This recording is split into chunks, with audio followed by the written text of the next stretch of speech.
Before we get started, Hex, let me just pull out the old FPS campaign guide to single-player mediocrity in a modern setting manual.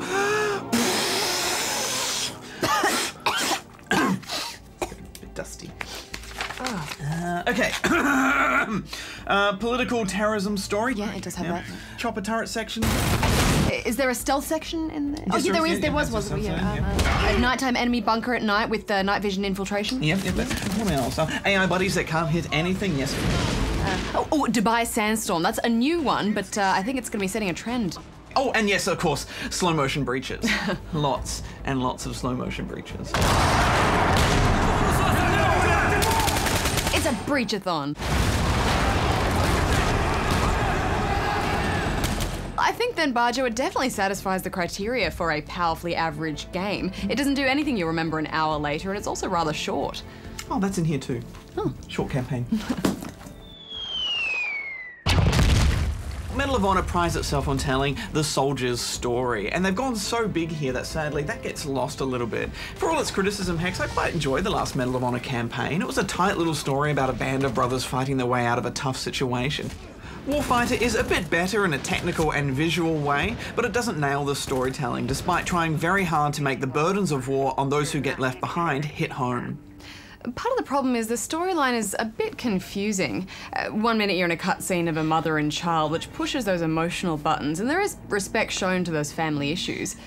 And then the next minute you're killing faceless enemies and not really knowing why, and the real-world locations don't add a whole lot to it either.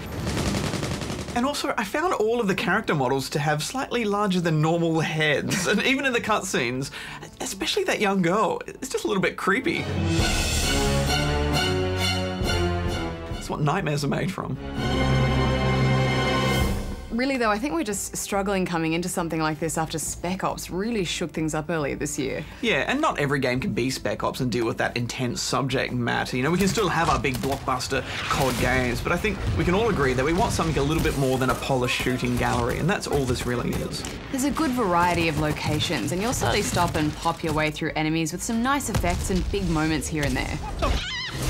I especially like those visual effects when you get shot, and those flashes are particularly stressful. Yeah, I like those too, but still, this is more nothing that we haven't seen before than we have ever seen before. Enemy AI doesn't do much other than hide, reload, and then stick their head out and shoot. The odd grenade is thrown to displace you, and they take bullets well, but they're just not interesting to engage, and you don't believe for a second that they're sentient. You also feel like you're the only one that matters, and while that can be a good thing, here it just feels unfair because enemies are quite good at shooting you, and the moment you step out into the open, they all just zone in on you. There aren't any wave of goons moments, which is good, but you do get the sense that when you've killed a certain number, the next group just file in, so it does feel a bit scripted at times. There is solid pacing to the action, and now and then you'll do something a bit different, like drive a boat or chase an enemy down. There's also a couple of car chase sections, and these handle very well, almost like they've come from a Criterion game. Overall, it's not a terrible campaign, it's just not particularly innovative or interesting. But let's move on to the multiplayer, and I think the main question for most will be, is this worth the purchase for multiplayer alone? I mean, being on the same engine as Battlefield 3, can we expect the same thrills? Yeah, well, there are some things that have carried over, such as the guns. They all feel quite good and they sound good. Visually, it holds up okay, but I found the environment to be strewn with lots of debris and stuff you get just stuck on, so that's very frustrating and it doesn't feel very fluid. Everything's bumping into my shin and stopping me from moving at all.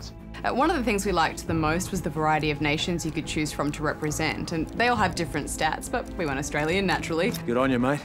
One thing I also liked very much was the buddy system, which is essentially a two-man squad, but it makes you focus on teamwork with one other player, and I thought that was a cool idea.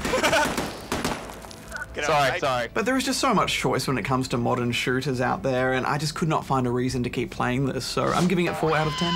Yeah, I think if you're going to try and compete with the powerhouse that is Call of Duty or Battlefield, you really need to be nearly as good or at least significantly different. So I'm giving it 5 out of 10 rubber chickens. Do we have time for Tiny Power? Oh, no, it's pretty short.